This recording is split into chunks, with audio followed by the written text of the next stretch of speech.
I want to do a video here on the concept of fear.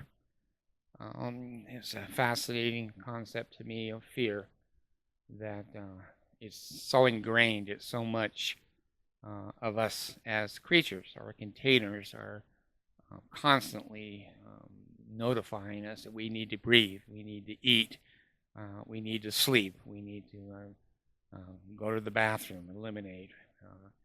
The container itself keeps us into a general constant state of fear.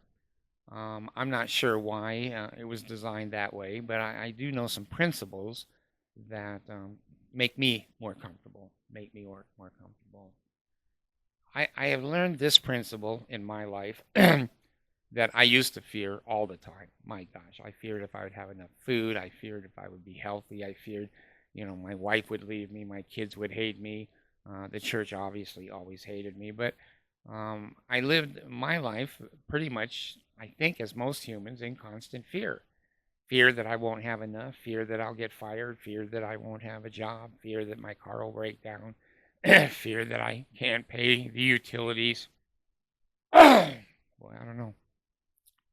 Fear. Now, here's what I found. If you and I go to the unseen world and we beg and beg and beg, I need this, I need that, I'm running out of this, I don't have enough of that, and we're begging and begging and begging, um, that principle is not going to work. That's my experience. That principle is not going to work. You and I can pray 24/7 forever, and we're not going to get anything that we want without certain principles overlapping that prayer. Here's what I found. If you and I wake up every day 100% dedicated to helping other people, not begging, begging, begging for God and the unseen world to bless us, help me, keep me away from my fear, give me extra food, put me more cars in the driveway, put more money in my bank, make my fidelity account go way, way up. If we're begging the other side, we're mixed up and we're not going to get results. We're going to be making our own decisions. When I run my life, it goes to shit. Maybe you're better. Maybe you're a genius. Maybe everything you touch, you have the Midas touch. It goes perfect. You don't need the other side. I need the other side. I used to beg and beg and beg, I think, like most humans. Then I learned it's not what we get, it's what we give. When we hit that eternal principle, we never have to ask for anything ever again. The windows of heaven, if you like that phrase, I'm not crazy about it, but that's a true kind of a picture. When we give and give and give, and when we're so tired we fall asleep, and the first thing that we do is wake up and have to give more, you and I don't have to ask for anything ever again. It's an eternal principle. It's not God and the angels writing down, oh, David's got 4 Jesus points. Oh, now he's got 12 Jesus points. Oh, now it's a coupon. He gets a new wife. It's not how it works to me. Maybe it how it works to you. Great. If you know, let me watch your video. Maybe you know something I don't know. As soon as I turned the entire principle around of me, and what can I get, turned it to what can I do for this person? What can I do for that person? How can I treat this cashier to have a nicer day? How can I adjust the bank teller to be kinder to her or to him? As soon as that attitude has changed in me, I can't tell you. I have too much food. I have too much money. I have too much sex. I have too much peace, contentment, sleep, health, opportunity, business. I didn't put any of that together.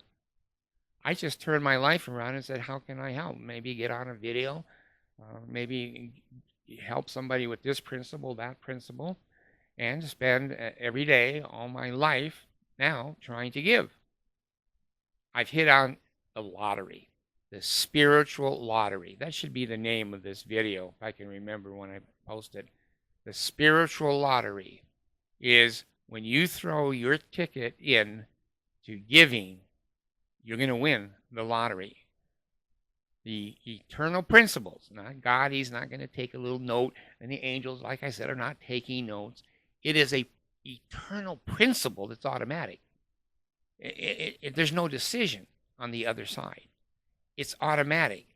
It's very similar to, if you raise your hand, it's automatic, you can put it down. You don't have to think about it. It's just an automatic eternal principle. So I'm kind of focused on a little bit the last few hours on fear, and listened to the King James Version and the Urantia book, and thinking myself on fear. That basically is one of the main motivating factors of human existence. Fear that we're not going to have enough, fear that we're going to be alone, fear that we need help and it's not going to be there. The greatest way I found to overcome that fear is to give. To give and give. And when you can't give anymore, give some more. I need to be careful because my videos are public. I had a gentleman here the other day that was helping do some things for me. And I decided, because I know he comes from another family where the English is their second language. They're all living together in the house by themselves in a big, third world kind of immigrants to the United States. And he was so kind doing what he did. And rather than just the amount of money that I owed him, just to be even, I gave him that. And then I gave him 30, 50 meals out of my freezer. Take this home to your family. You have children. You're going to spend the money that you have for food. I have extra. The Lord has given me extra. He's blessed me with extra. My job is to disseminate that out to other people. When I do that, it's like magic. The food in the freezer just grows and grows and grows. Then I've got to call my other friend and I say to him, would you please come? The freezers are overflowing. I have too much food. Please take 30, 50, 60 meals out and take it to the homeless. Take it to those that need help. Christ said, feed my sheep. He said it 3 times. Feed my sheep. The 3rd time, he said, feed my sheep. When I do that, I don't have to ask for food. I don't have to ask for a raise in money. I don't have to. It's automatic. I think I have hit the spiritual lottery. And you certainly can buy a ticket yourself. Go to your Heavenly Father and say, what can I do? How can I give? And then every day you wake up, your freezers are full, your lights and your heater on, suddenly the utility bills are dropping down, doesn't make any sense. You're using more electricity, the bill goes down. I can't explain how this works. All I can do is tell you what I've experienced. If you and me are me, what can I get? Buy me a new car. What job should I get? Who should I marry? What education? What's the best college? What's the best university? We're kind of pissing up a tree. The other side, well, I'm going to tell you the truth, my truth. I don't think the other side gives a shit about that stuff. They're going to say, God, they're confused. They're evolutionary beings, and they're praying for that we fix their lawnmower when all they had to do was help the neighbors across the street, and we would have given them a new lawnmower, but they're too stupid to hit the lottery. They don't understand that if you don't play, you're never going to win. That's a true principle in the world. If you don't play, you're never going to win. So if this helps, great.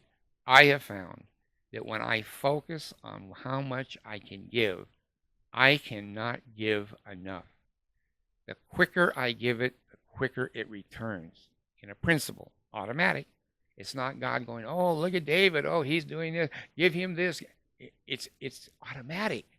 There is an eternal principle there that when you give, I guess it opens up the spiritual space around you automatically, and you attract spiritual blessings back in. So the more you give and the more space you make, the more blessings flow in. That's what I found. Whether it's true or not for you, who knows? But in my life, I have found that when I push out all those spiritual blessings to others, it opens a huge array, an arena in my life, and the spirituality, the blessings, the things that I need for food and clothing and medication, it just flows back in. And it gets so crowded that I have to give it out again. And it gets more crowded each time. There is a symbiotic relationship that is going on there that is spiritual. I feel like I've won the spiritual lottery. I really like to give, not to get. That's not my attitude. It just happens to be the principle. I love to be able to bless other people's lives, help them, and counsel and use my knowledge and whatever. But when I do that, it seems to push out all the spiritual things that I give, and then in return, the eternity, somehow that spiritual lottery comes back, and I have more and more and more. And I can hoard it. I've got it now. Put it in the bedroom, put it in the car. I can hoard it, but I'm not afraid.